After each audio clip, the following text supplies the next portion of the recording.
MPC BiPC ఇంటర్లో ఏ group అయినా సరే best degree course India's first industry integrated AIDP degree. Call now.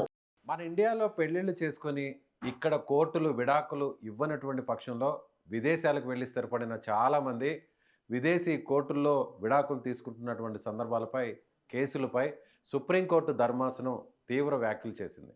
నిజంగా గుంటూరు జిల్లాలో జరిగినటువంటి ఒక కేసుకు సంబంధించిన ఇన్సిడెంట్పై సుప్రీంకోర్టు చేసినటువంటి ఈ వ్యాఖ్యల మీద ఇప్పుడు దేశవ్యాప్తంగా ఒక చర్చ జరుగుతుంది. నిజంగా విదేశాల్లో స్థిరపడిన వాళ్ళు అక్కడ ఏ విధంగా విడాకులు పొందుతున్నారు, ఇక్కడ కోర్టులు రిజెక్ట్ చేస్తే అక్కడ మాత్రం విడాకులు వచ్చి మళ్ళీ తిరిగి ఎందుకు పెళ్ళిళ్ళు చేసుకునే పరిస్థితులు ఏర్పడుతున్నాయి. దీని గురించి డిస్కస్ చేద్దాం.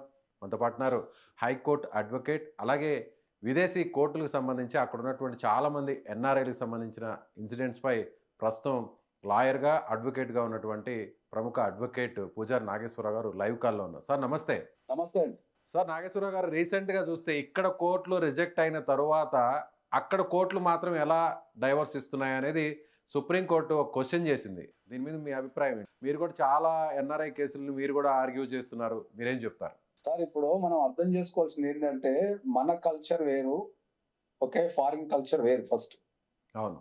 సో డైవర్స్ ప్రాసెస్ అనేది మన దేశంలో వేరు. మన దేశంలో మ్యారేజ్ కి ఒక వాల్యూ ఉంది. ఇప్పుడు మనకు ఫారిన్ కంట్రీస్ లో తీసుకుంటే, ఇప్పుడు అమెరికా లాంటి దేశాలలో తీసుకుంటే అక్కడ నో ఫాల్ట్ డైవర్స్ ఇస్తాం.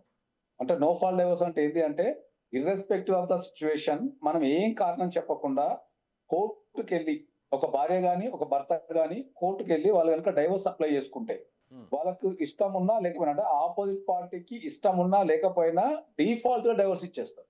అంటే సింగిల్ అటెంప్ట్ లోనే ఇచ్చేస్తారు సార్? లేదు, 6 months లోకి వచ్చేస్తుంది అక్కడ. Okay. Irrespective of any situation 6 months లో డైవర్స్ గ్రాంట్ చేసేస్తారు అక్కడ. అంటే దానికి పర్టికులర్ గా ఒక రీజన్ అంటే ఏముండదా? ఏముండదు. అదే కదా ఇప్పుడు మనం డిస్కస్ చేసేది. సో అక్కడ ఎవరైనా సరే ఒక భార్య గాని భర్త గాని కోర్టుకి వెళ్ళి నాకు ఈ వ్యక్తితో కలిసి జీవించాలని లేదు, నాకు డైవర్స్ కావాలని చెప్పేసి మనం నో ఫాల్ట్ డైవర్స్ కనుక అప్లై చేసుకుంటే యావరేజ్ గా 6 months కాలంలో డైవర్స్ ఇచ్చేస్తారు. ఇప్పుడు అమెరికాలో కానీ ఇతర దేశాలలో కానీ, అంటే వెల్ డెవలప్డ్ కంట్రీస్ లో కానీ ఉన్న రూల్ ఏముంటది అంటే ఏంటంటే, ఆ దేశాలలో నివసించే ఏ వ్యక్తి అయినా సరే డైవర్స్ అప్లై చేసుకోవచ్చు. ఓకే. వాళ్ళు లీగల్ గా నివాసం ఉంటే వాళ్ళు ఆ దేశంలో డైవర్స్ అప్లై చేసుకోవచ్చు. అంటే ఆ దేశానికి సంబంధించిన పౌరసత్వం అవసరం లేదంటారా? అవసరం లేదు. ఆ దేశంలో లీగల్ గా నివసిస్తుంటే వాళ్ళు అక్కడ కోర్టులో డైవర్స్ అప్లై చేసుకోవచ్చు. ఓకే. సో ఇక్కడ కూడా నేను చాలా సందర్భాలలో ప్రతి ఒక్కరికి ఏం చెప్తున్నా అంటే ఏంటంటే, మనము జనరల్ గా మీరు అందరూ అర్థం చేసుకోవాల్సింది ఏంది, ఇలా సుప్రీంకోర్టు అభిప్రాయం వ్యక్తం చేసింది కూడా అదే, నేను చెప్పేది కూడా అదే. ఏమంటుంది, మనం హిందువుగా పుడతాం, మనం ఓకే, హిందువుగా పెరుగుతాం, హిందూ సాంప్రదాయాలని పాటిస్తాం, మనం హిందూ సాంప్రదాయాల ప్రకారం పెళ్లి చేసుకుంటాం. పెళ్లి చేసుకున్న తర్వాత మనకి ఇచ్చే సర్టిఫికేట్ ఏముంటది, హిందూ మ్యారేజ్ యాక్ట్ సర్టిఫికేట్ ఇస్తారు. ఓకే, ఒక హిందూ మ్యారేజ్ యాక్ట్ సర్టిఫికేట్ మనకి ఇచ్చిన తర్వాత ఆ హిందూ మ్యారేజ్ యాక్ట్ సర్టిఫికేట్ ని విదేశీ కోర్టులు ఎట్లా క్యాన్సిల్ చేస్తాయి మన మ్యారేజ్ ని అనేది ఇది అందరు గమనించాల్సిన విషయం. సో చాలా మంది ఏమనుకుంటారు అంటే ఏంటంటే, ఈ విదేశీలో డైవర్స్ తీసుకోవడం వల్ల అక్కడ డైవర్స్ వ్యాలిడ్ కాబట్టి మళ్ళీ ఆ దేశంలో ఇంకో అమ్మాయిని పెళ్లి చేసుకుంటున్నారు. సో మన దేశంలో ఏమైతున్నది, మన దేశంలో డైవర్స్ రావాలంటే ఒక ప్రాసెస్ ఫాలో కావాలి, ఒక ప్రొసీజర్ ఫాలో కావాలి. ఇక్కడ చాలా టైం పడుతుంది. కౌన్సిలింగ్ ఉంటుంది, ఇద్దరిని కలిపే ప్రయత్నం చేస్తారు, వాళ్ళు రీజన్ నిరూపించుకోవాలా, ఆ రీజన్ ఖచ్చితంగా వీళ్ళకు నమ్మదగ్గదిగా ఉండి ప్రూవ్ చేసుకుంటేనే డైవర్స్ ఇస్తారు. ఇండియాలో డైవర్స్ ప్రాసెస్ అనేది కొద్దిగా లేట్ ప్రాసెస్. తర్వాత divorce ratio comparison to foreign countries పోల్చుకుంటే డైవర్స్ రేషియో తక్కువ మన దగ్గర. అంటే ఒక 100 అప్లికేషన్ కనుక వేస్తే మనకు ఒక 40 to 50% డైవర్స్ వస్తాయి. వేసిన ప్రతి ఒక్క డైవర్స్ రాదు. ఫారిన్ లో అట్లా కాదు, నువ్వు డైవర్స్ వేసుకున్నట్టు వచ్చేస్తుంది.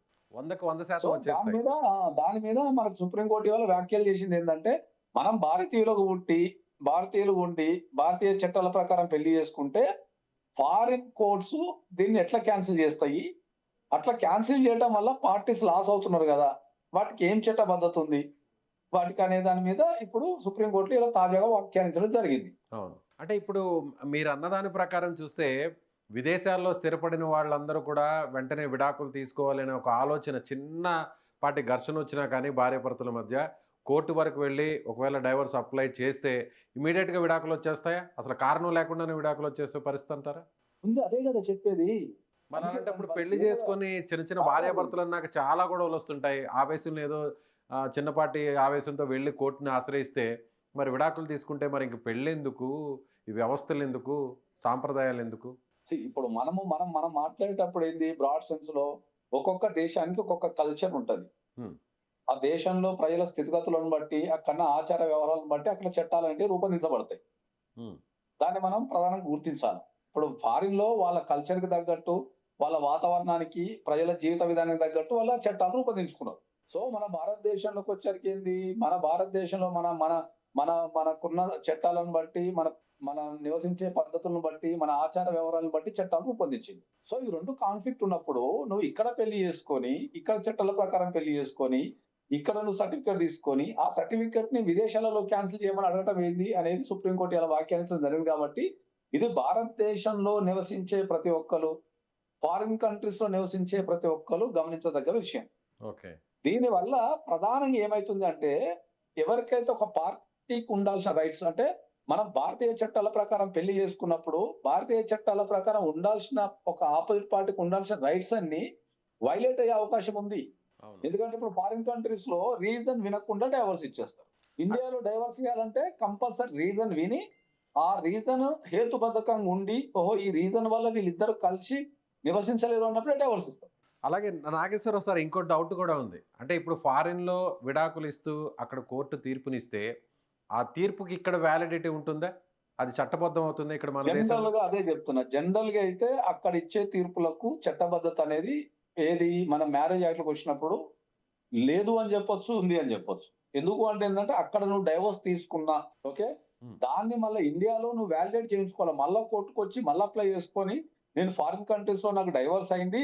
ఆ డైవోర్స్ డిక్రీని మళ్ళా మీరిక్కడ కంపల్సరీ ఆమోదించండి ఇండియాలో గూడా అని చెప్పి తీసుకోవాలి. హ్మ్. సో అగైన్ మళ్ళా సేమ్ ప్రాసెస్ కదా! మళ్ళా నువ్వు కోర్టుకొచ్చి మళ్ళా కోర్టులో కేసేసుకొని ఆ ఫారిన్ డిక్రీని ఇక్కడ అమలు పరచండి అని చెప్తున్నావు గదా! మరి అలాంటప్పుడు ఆ కేసు ఏదో ఇండియాలో వేసుకుంటే అయిపోద్ది కదా! నువ్వు ఫారిన్‌లో వేసుకోవడం ఎందుకు ఇంకా? ఓకే. ఇప్పుడు మీరన్నట్టుగా కింది కోర్ట్ ఇచ్చినటువంటి తీర్పునో, లేదంటే ఆల్రెడీ ప్రీవియస్‌గా జరిగినటువంటి ఆ కేస్ తీర్పుల్ని ఎగ్జాంపుల్‌గా తీసుకొని చాలా తీర్పులొస్తుంటాయి. సో, ఇప్పుడు ఫారిన్ కోర్ట్ ఇచ్చినటువంటి జడ్జిమెంట్‌ని పరిగణలోకి తీసుకుంటాయా మన భారతదేశంలో ఉన్న కోర్టులు? ఇప్పుడు యాస్ ఆఫ్ నౌ అయితే ఫారిన్ కోర్టులు ఇచ్చిన ఆర్డర్స్‌ని మనం మళ్ళా ఇక్కడ ఇండియాలో మళ్ళా కోర్టులో వేసుకోవాలి కంపల్సరీ. ఓకే. కోర్టులో వేసుకుంటే మళ్ళా అదొక లెంథీ ప్రాసెస్ మళ్ళా. అది ఇట్ మే టేక్ అంతేగాని 1 అక్కడ ఇయర్, 2 ఇయర్స్. తీర్పుని పరిగణలోకి తీసుకొని తీర్పులిచ్చే పరిస్థితి ఉండదు. డైరెక్ట్ పరిగణలోకి తీసుకోరు. హ్మ్. ఫారిన్ కంట్రీస్ లో ఇచ్చిన ఏ డిగ్రీ అయినా సరే డైరెక్ట్ ఇక్కడ ఇన్వాలిడ్. దాన్ని అగైన్ మళ్ళా కోర్టుకెళ్ళి దాన్ని కోర్టులో మళ్ళా ప్రూవ్ చేసుకొని ఈ డిగ్రీ వ్యాలిడే అని చెప్పి మళ్ళా కోర్టు చెప్తేనే వ్యాలిడ్. ఓకే. అంతే తప్ప నువ్వు ఫారిన్ లో డైవర్స్ డిగ్రీ తీసుకొచ్చి ఇండియాలో నీకు చెల్లుబాటు చేయండి చెయ్యరు. నాగేశ్వరరావు సార్, నేను అడిగేదేంటంటే, కోర్టు తీర్పిచ్చే ఇక్కడ జడ్జు అక్కడిచ్చినటువంటి తీర్పుని బేరీజు వేసుకొని, దాన్ని ఆధారంగా చేసుకొని, వెంటనే ఈయన కూడా అలాంటి జడ్జిమెంటే ఇస్తారనేది ఎక్కడ లేదు. మళ్ళీ ఇక్కడ హియరింగ్ జరగాలి, ఇక్కడ ఎందుకు అవును. విడాకులు అవును. అదే తీసుకుంటున్నాం అయన్నీ కూడా ప్రూవ్ చేయాలి. అదే చెప్తున్నాను. మళ్ళా వెంబటే అక్కడ ఫారిన్ జడ్జిమెంట్ తెచ్చి ఇక్కడ కోర్టులో ఇవ్వగానే దాని వెంబటే అవును ఈ డిగ్రీ వ్యాలిడ్ అని చెప్పే ఇన్స్టంట్ మెకానిజం లేదు ఇండియాలో. ఓకే. అగైన్ మళ్ళా కోర్టులో అప్లై చేసుకోవాలా, మళ్ళా నోటీస్ పంపాలా, వాళ్ళు రావాలా, మళ్ళా వాళ్ళు యాక్సెప్ట్ చేయాలా.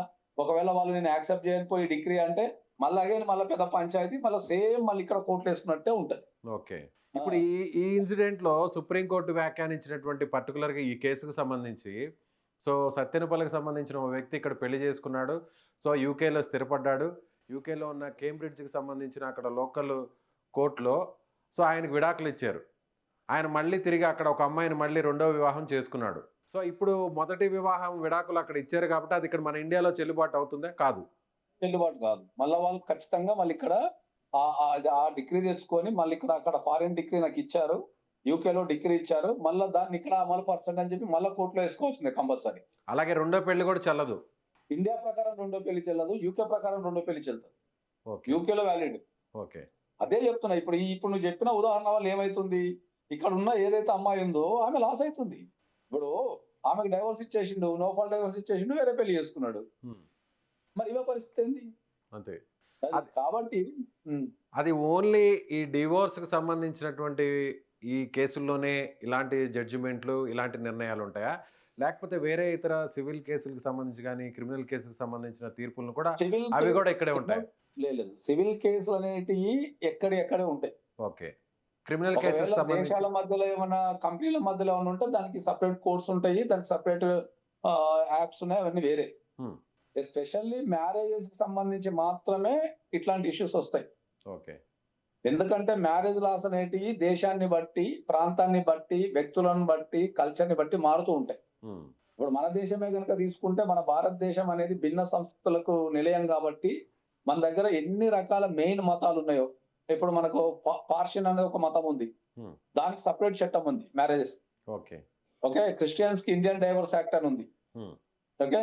అట్లే కట్ చేస్తే మనకు హిందూ మ్యారేజ్ యాక్ట్ ఉంది. ఓహ్! అట్లా ప్రతి మెయిన్ ఎన్నైతే మతాలు ఉన్నాయో వాటన్నిటికీ మనకు డైవర్స్ కి సంబంధించి రకరకాల యాక్ట్లు ఉన్నాయి. సో, అట్లనే ఆయా ఫారిన్ మత కంట్రీస్ లో కూడా చట్టాల ప్రకారం, ఆయా మత ఆచారాల కోసం రూపొందించినటువంటి చట్టాలనే ఇక్కడ మన దేశంలో ఇంప్లిమెంట్ చేసి, దానికి తగ్గట్టుగానే తీర్పులిస్తారు. అంతే కదా. రైట్. సో కాబట్టి నేనేం చెప్తున్నా అంటే ఏంటంటే ఫారిన్ లో ఉన్న ప్రతి ఒక్కరు ఏంటంటే డైవోర్స్ వేసుకునే ముందు, మీరు ఫారిన్ కంట్రీలో డైవోర్స్ వేసుకునే ముందు అది ఇండియాలో వ్యాలిడ్ అవుతుందా, వ్యాలిడ్ కాదా, ఒకవేళ వ్యాలిడ్ అవుతే ఎట్లా వ్యాలిడ్ అవుతుంది, వ్యాలిడ్ కాకపోతే ఎట్లా వ్యాలిడ్ కాదు అనే విషయాన్ని మీరు తెలుసుకొని మీరు డైవోర్స్ వేసుకుంటేనే మీకు చట్టపరంగా ఈజీ అవుతుంది. ఓకే. చాలా మంది చట్టాల మీద అవగాహన లేకుండా వాళ్ళు ఇండియాలో ఉన్న వాళ్ళకి ఏమైందంటే ఏంటంటే వాళ్ళు ఇండియాలో పుట్టి పెరిగి ఇండియా సాంప్రదాయాలు పాటించి ఇండియా ప్రకారం పెళ్లి చేసుకుంటారు. డైవర్స్ డిగ్రీ ఏమో ఫారిన్ లో అడుగుతుంటారు. Okay. So, so Nageswararao sir, మీరు ఆల్రెడీ ఎన్ఆర్ఐ కేసెస్‌ని మీరు ఆర్గ్యూ చేస్తుంటారు. చాలామంది క్లయింట్స్ అందరూ కూడా మీ దగ్గరకొస్తుంటారు. ఇలాంటి ఇష్యూ ఎప్పుడైనా మీ దృష్టికొచ్చిందా? ఇలా విదేశాల్లో చాలా స్థిరపడిన ఉన్నాయి వాళ్ళు అట్లా. అక్కడ విడాకులు చాలా చాలా తీసుకునడానికి? చాలా ఎన్ నెంబర్ ఆఫ్ కేసెస్ ఉన్నాయి. ఓకే. చాలా ఎన్ నెంబర్ ఆఫ్ కేసెస్ ఉన్నాయి. హ్మ్. ఎందుకంటే వీళ్ళ బాడీ మాత్రమే ఫారిన్ లో ఉంటది. హ్మ్. ద సింపుల్ ఎగ్జాంపుల్ చెప్తేనండి, హ్మ్. వీళ్ళ బాడీ మాత్రమే ఫారిన్ లో ఉంటది. హ్మ్. వీళ్ళ మైండ్ గాని, లేకపోతే వీళ్ళ ఆస్తులు గాని, హ్మ్. వాళ్ళ ఆత్మ ఇండియాలో ఉంటది. సో బాడీ ఫారిన్ లో ఉండి వాళ్ళ ఆత్మ ఇండియాలో ఉన్నప్పుడు దాన్ని ఏ చట్ట ప్రకారం తీసుకోవాలి మనం? కాబట్టి అది చాలా జాగ్రత్తగా వ్యవహరించాల్సిన విషయం. హ్మ్. దీనిపైన ఇప్పటికైనా సరే సుప్రీంకోర్టు వ్యాఖ్యానించింది కాబట్టి దీనిపైన ఏమైనా చర్యలు తీసుకొని ఈ ఫారిన్ కంట్రీస్ లో నివసించే వ్యక్తులకు ఇండియాలో డైవర్స్ కు సంబంధించి ఒక గైడ్ లైన్స్ గానీ, లేకపోతే ఒక చట్టం గానీ రూపొందించగలిగితే అందరికి ఈజీ అవుతుంది. రైట్. ఎందుకంటే ఇప్పటికీ కొన్ని లక్షల కుటుంబాలు భారతదేశానికి ఫారిన్ కంట్రీస్ కి మధ్యలో నలిగిపోతున్నారు. అవును. ఓకే. రైట్. కాబట్టి దీనిపైన గనక సుప్రీంకోర్టు గట్టి ఏదైనా చర్య తీసుకోగలిగినా, లేకపోతే సెంట్రల్ గవర్నమెంట్ గనక ఏమైనా చట్టమో, లేకపోతే ఒక గైడ్ లైన్స్ రూపొందించగలిగితే ఈజీ అయితే వాళ్ళకు ఈ ఈ చట్టపరంగా వాళ్ళకు తక్కువ ఖర్చుతోని లేకపోతే తక్కువ టైంలో వాళ్ళకు ఒక క్లారిటీ వచ్చే అవకాశం ఉంటది. Right sir. Right. Right. So, ఇది హైకోర్టు అడ్వకేట్, అలాగే ఎన్ఆర్ఐ కేసెస్‌ను ఆర్గ్యూ చేసేటువంటి ప్రముఖ అడ్వకేట్ పూజారి నాగేశ్వరరావు గారు చెప్తున్నట్టుగా, సో, చాలామంది, లక్షల మంది ఇలా ఇండియాలో పెళ్ళిళ్ళు చేసుకొని ఫారెన్‌లో స్థిరపడి అక్కడ విడాకులు తీసుకునేటువంటి క్రమంలో చాలా కుటుంబాలు ఇప్పటికి కూడా సఫర్ అవుతున్నాయి. కాబట్టి సుప్రీంకోర్టు వ్యాఖ్యానించిన తర్వాతైనా ఇప్పటికైనా కూడా వీటి మీద క్లారిటీ ఇస్తూ ఒక సెపరేట్ గైడ్‌లైన్స్ గానీ, లేదంటే ఒక చట్టాన్ని రూపొందించాల్సినటువంటి అవసరం ఉంది. అదేవిధంగా కేంద్రం కూడా దీన్ని సీరియస్‌గా తీసుకొని, జోక్యం చేసుకొని దీని మీద ఒక క్లారిటీ ఇవ్వాల్సినటువంటి అవసరం ఉందని ఆయన వ్యాఖ్యానిస్తున్నారు. సో, నాగేశ్వరరావు గారి వ్యాఖ్యానంతో, ఆయన అభిప్రాయంతో మీరు ఏకీభవిస్తున్నారా? లేదా? అయితే కామెంట్ చేయండి. Thank you.